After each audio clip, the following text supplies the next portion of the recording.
Salam sejahtera. Terima kasih karena bersama dengan saya di Nazilin Unity Channel. Pertembungan pendapat antara Akmal Saleh rupa-rupanya bukan hanya berlaku antara DAP dengan Akmal Saleh, antara pemimpin Pakatan Harapan dengan Akmal Saleh, tetapi turut berlaku antara pemimpin veteran AMNO dengan Akmal Saleh. Terkini timbul pula pertentangan antara pergeseran besar antara Akmal Saleh dengan Nazri Aziz. Ketua Pemuda AMNO Akmal Saleh ini rupa-rupanya begitu lantang. Siapa saja dihambat, tidak kiralah siapapun. Itu sebabnya kalau sekadar DAP, Akmal Saleh akan hambat habis-habisan. Apalagi kalau DAP. Sedangkan rakan sahabat, veteran ataupun otai ataupun seniornya di dalam AMNO pun dia bantai juga. Terkini Akmal Saleh kata, pemuda AMNO bukan penjilat macam Nazri. Wah, ini memang hebat. Bayangkan Akmal Saleh berani memanggil Nazri Aziz sebagai penjilat. Kalau sebelum ini Akmal Saleh hentam, bantai, hancurkan musuh dia, terutamanya pemimpin DAP, dengan kenyataan-kenyataan keras yang boleh dianggap sebagai ekstrim. Kali ini bukan sekadar DAP, Nazri Aziz pun dia hentam juga.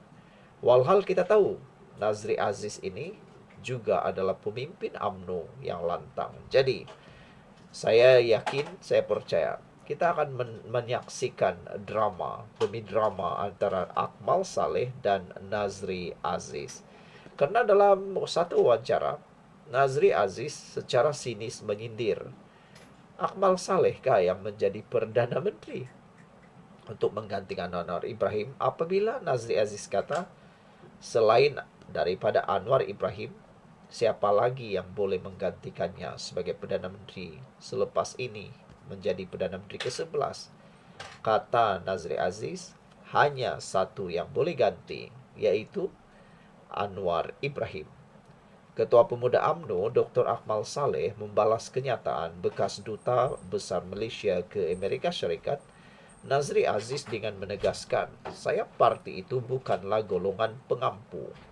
Kami pemuda AMNO bukan penjilat mencari makan. Kami ada tanggung jawab untuk menjaga agama bangsa daripada sibuk menjilat untuk kepentingan diri, katanya. Jika kamu nak menjilat, silakan. Jangan samakan kamu dengan kami, katanya. Mana tahu lepas ini boleh jadi duta ke Myanmar pula, perli Akmal pada hantaran di media sosial. Nazri sebelum ini pernah dilantik sebagai timbalan Ketua Pemuda AMNO pada tahun 1993 dan memangku jawatan ketua sayap parti itu dari 1994 hingga 1996. Terdahulu hari ini, Malaysia kini melaporkan Nazri berhasrat memberi tumpuan untuk menyokong Perdana Menteri Anwar Ibrahim selepas kembali dari Amerika Syarikat, serta memastikan Presiden PKR itu kekal menerjui Putrajaya selepas PRU 16. Ketika ditanya jika kebimbangannya mengenai ketiadaan calon pengganti Anwar turut merangkumi AMNO, Nazri membalas dengan sinis, boleh. Kamu beritahu saya siapa? Akmal Saleh? Kamu beritahu saya siapa, katanya. Nazri turut menyindir Akmal dengan menyatakan adun merlimau itu hanya mewakili 1/4 daripada 4 sayap AMNO. Justru pandangannya mengenai pelbagai isu tidak boleh dianggap sebagai suara majoriti. Sementara itu, Akmal menyoal jika Nazri sendiri mewakili majoriti orang Melayu. Saya nak tanya juga, adakah kamu mewakili sebagian besar suara orang Melayu, kata Akmal. Mungkin kamu dah lupa yang kamu bukan berada di Amerika lagi sebab kontrak tidak disambung lagi, katanya. Awal bulan ini, Nazri kembali ke Malaysia dan menafikan dakwaan bahawa beliau telah dipanggil balik sebelum tamat tempoh perkhidmatannya.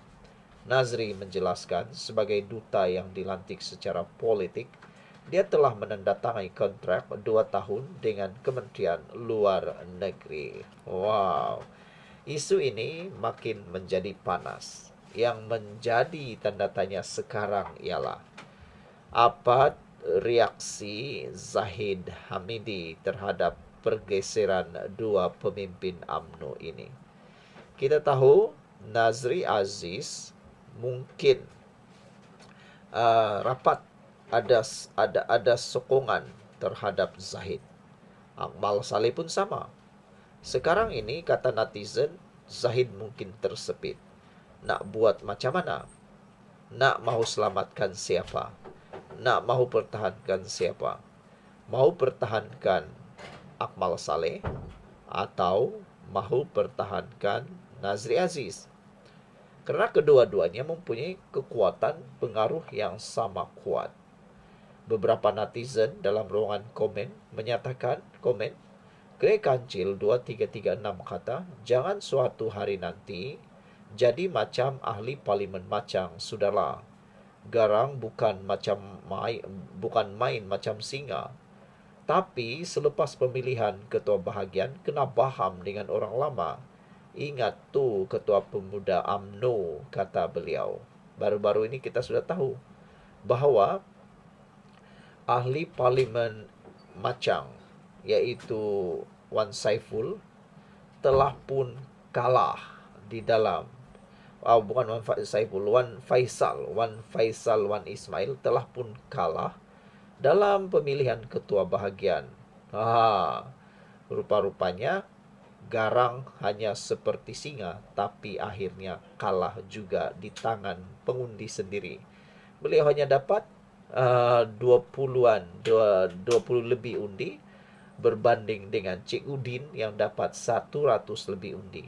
Jadi nampaknya kegarangan beliau macam singa tidaklah mempengaruhi kemenangan pemilihan itu, ditolak habis-habisan. Black Zebra 5233 kata, kawan ni macam wakil PN, sombong, bongkak, ingat dirinya apa? Hari-hari cuba nak untuk pecah belahkan gabungan PHBN. Yang hairan, kenapa UMNO tak berani disiplinkan Akmal Saleh ini, kata Black Zebra.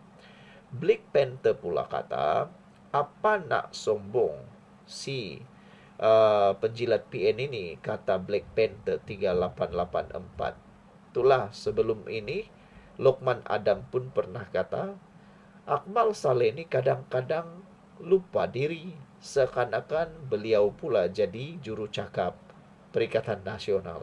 Mana satu yang Akmal nak pertahan ni, kata netizen. Mujahid pula kata, betul kata Akmal tu, dia bukan penjilat, tetapi dia sangat suka, kata Mujahid. Apa pula pendapat kamu semua tentang pergeseran ini? Dan agak-agak nanti, siapa yang akan terkena padah?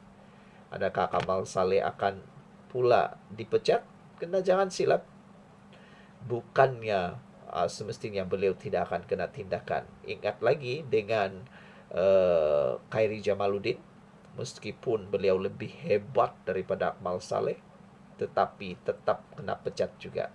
Ataukah Nazri Aziz yang akan kena tindakan? Sama-samalah kita nantikan. Sekian dulu untuk kali ini. Jangan lupa tinggalkan komen Anda. Bye-bye. Salam sejahtera. Terima kasih kerana bersama dengan saya di Nazilin Unity Channel. Ini keputusan terkini berkait dengan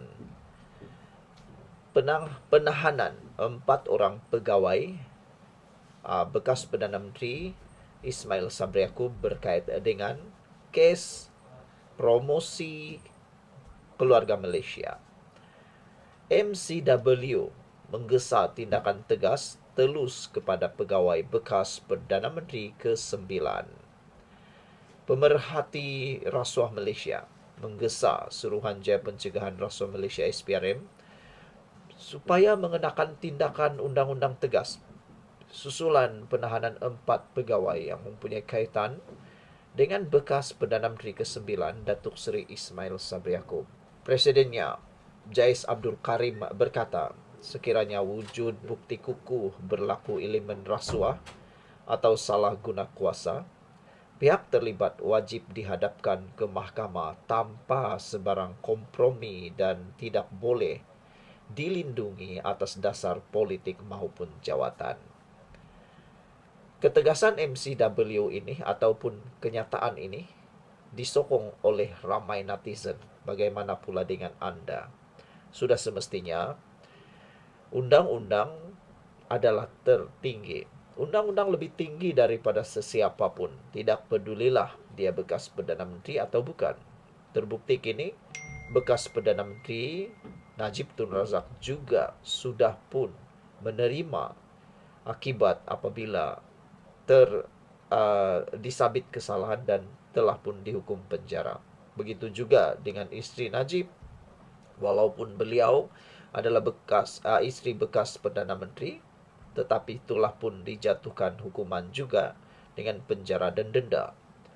Jadi, sangat tepatlah apabila Presiden MCW Jais Abdul Karim mengatakan bahawa tiada kompromi dan tidak boleh dilindungi atas dasar politik maupun jawatan sesiapapun. Kalau ada bukti, perlu dihadapkan ke mahkamah.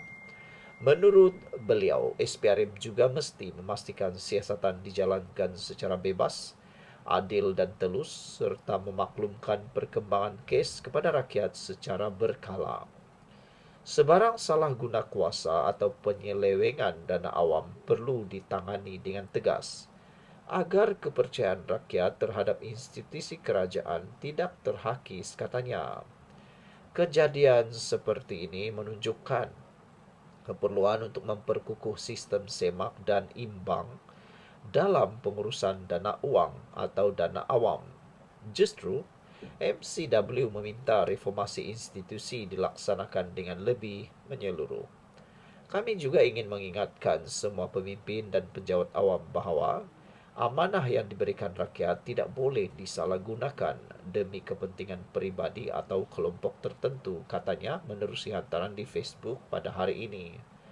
Menurut laporan sumber, 3 individu direman selama 5 hari bermula Jumaat, manakala seorang lagi 3 hari sebelum dibebaskan hari ini.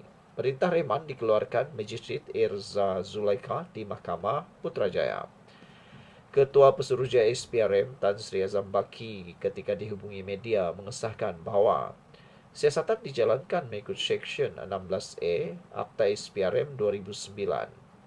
Dalam pada itu, Jais berpandangan perkembangan sedemikian mencerminkan usaha berterusan SPRM dalam memberantas rasuah tanpa mengira individu, pangkat atau kedudukan. Tambahnya, MCW akan terus memantau perkembangan kes dari semasa ke semasa dan menyokong penuh sebarang usaha untuk membersihkan negara daripada gejala rasuah. Integriti dan ketelusan dalam pentadbiran negara patut menjadi keutamaan, katanya.